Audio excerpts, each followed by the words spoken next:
Hello toi et bienvenue dans cette nouvelle vidéo qui se veut hyper positive.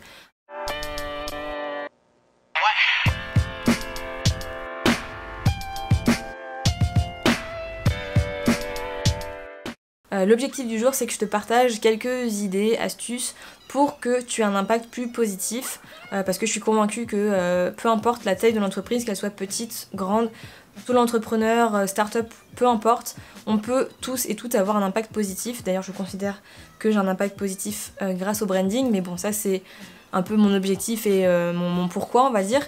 Mais je veux te partager des petites choses que tu peux peut-être mettre en place qui peuvent être des bonnes idées pour ton entreprise pour que tu aies un message plus positif et que tu puisses plus facilement partager ce message au monde entier.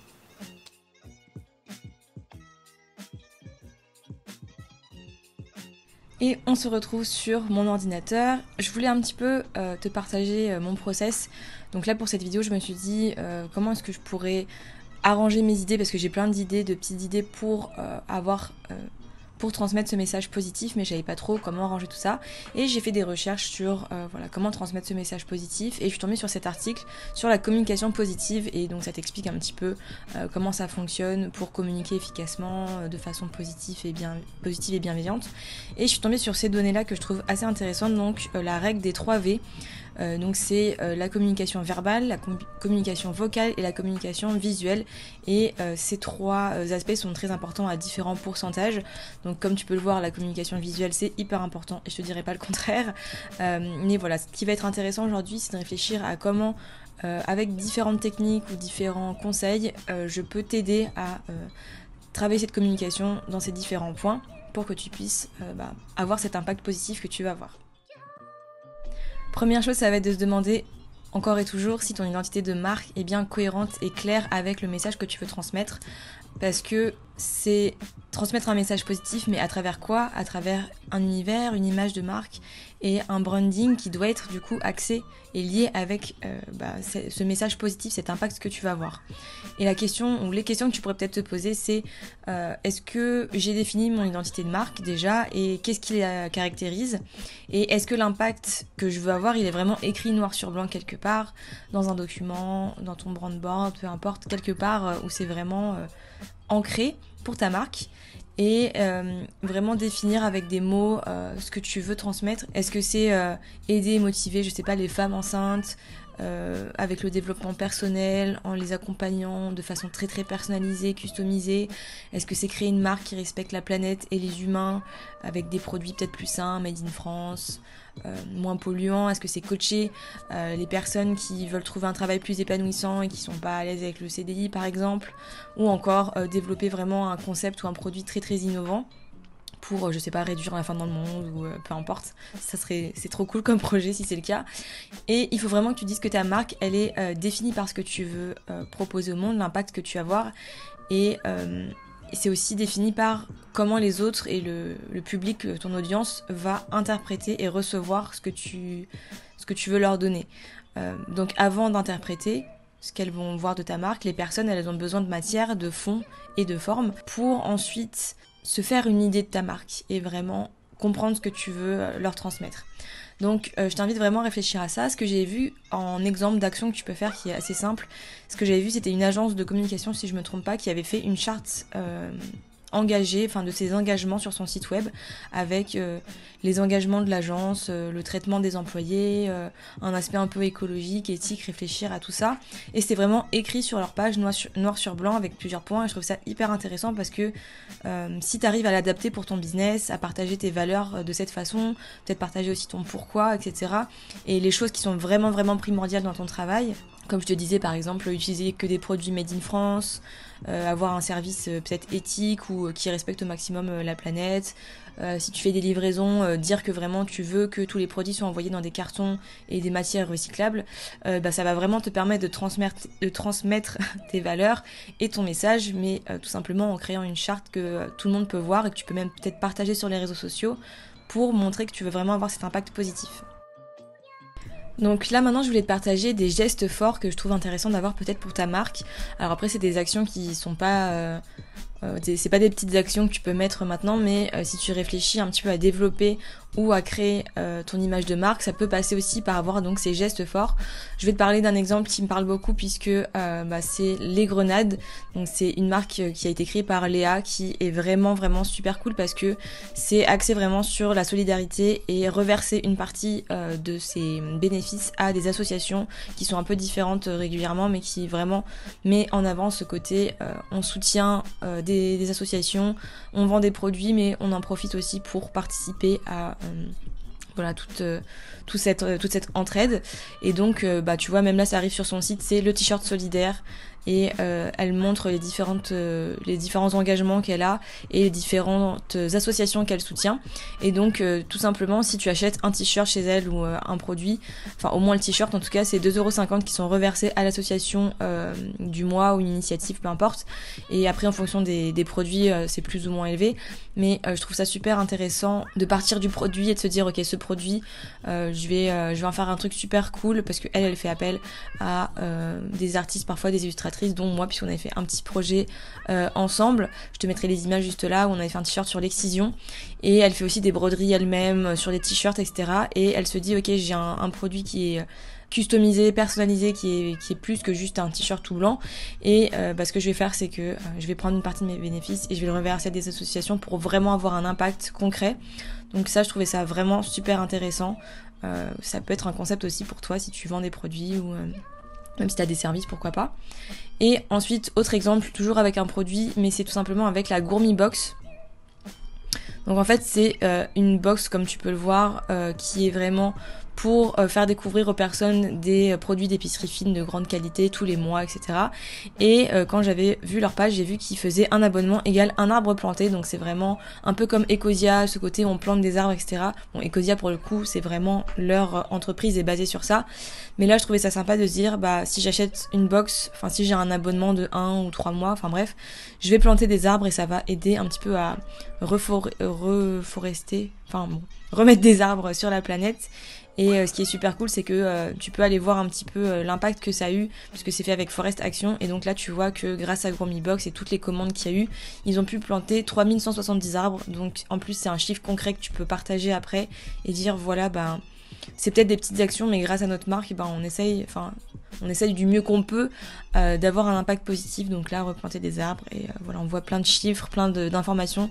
Et même pour le consommateur, je trouve ça chouette de se dire qu'on participe à ça en se faisant plaisir en même temps. Donc voilà, ça peut être hyper intéressant de mettre ça en avant. Pour continuer sur cette idée de partage, puisque c'est en partageant et en communiquant que tu vas donc pouvoir avoir cet impact positif, je voulais parler d'un truc qui est beaucoup en train de se développer, mais que je trouve toujours hyper intéressant, c'est le fait de partager tes backstage, les côtés un petit peu plus cachés, on va dire, de ton entreprise, partager plein de choses, et pas que tout ce qui va bien, ou que,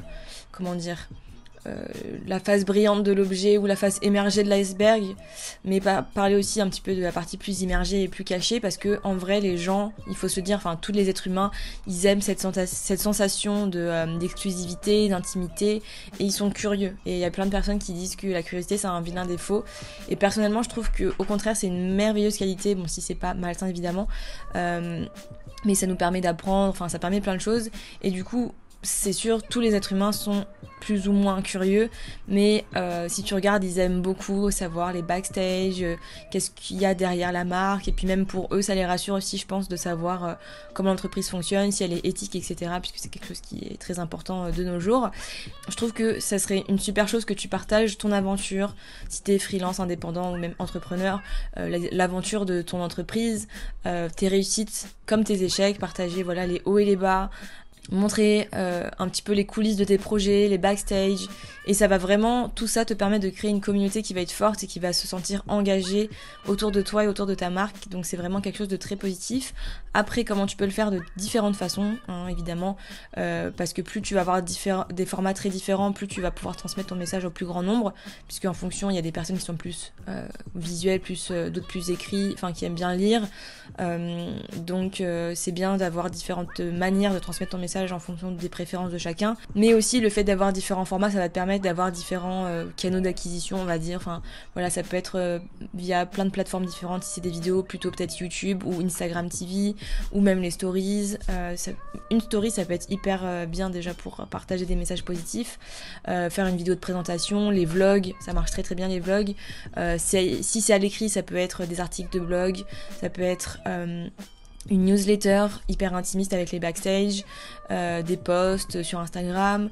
Si c'est un podcast et que c'est très audio, bah ça peut être toutes les semaines un épisode de podcast où tu nous partages les coulisses de ton entreprise.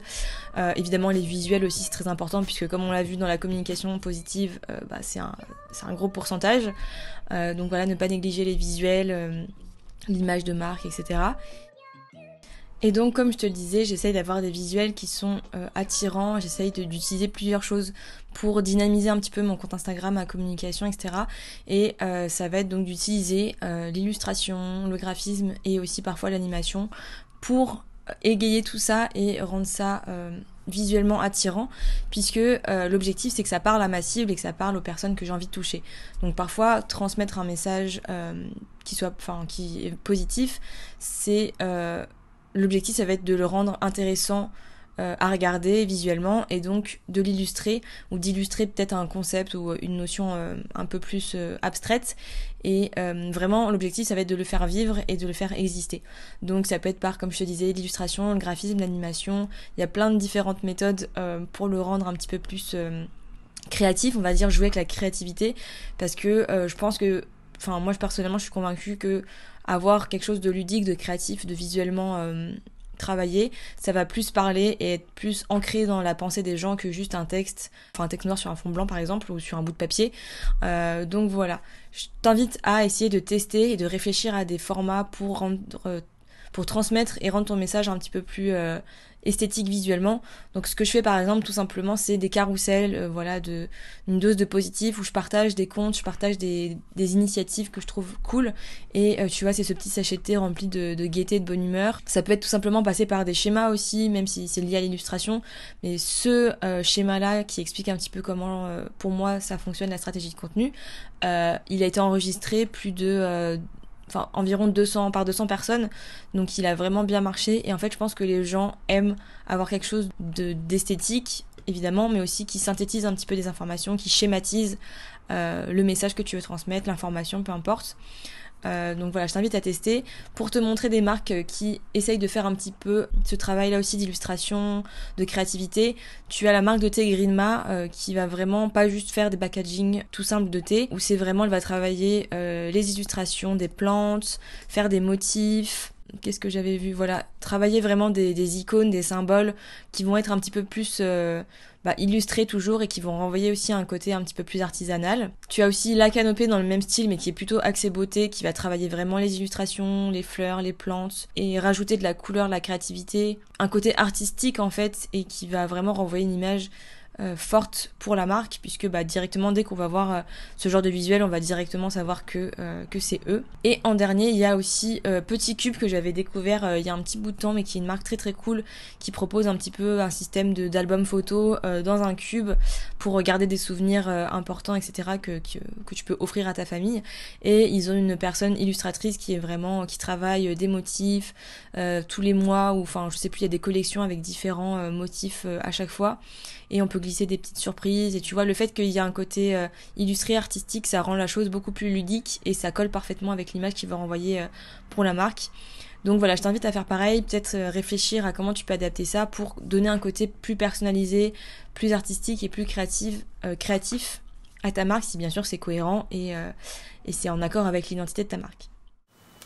Et voilà, j'espère que cette petite vidéo t'aura plu. Comme tu l'auras vu, il y a des exemples qui sont un peu plus simples et d'autres un peu plus complexes, mais l'objectif c'est que tu aies des possibilités et des idées peut-être qui vont sortir de tout ça, pour avoir un impact positif à travers ton entreprise.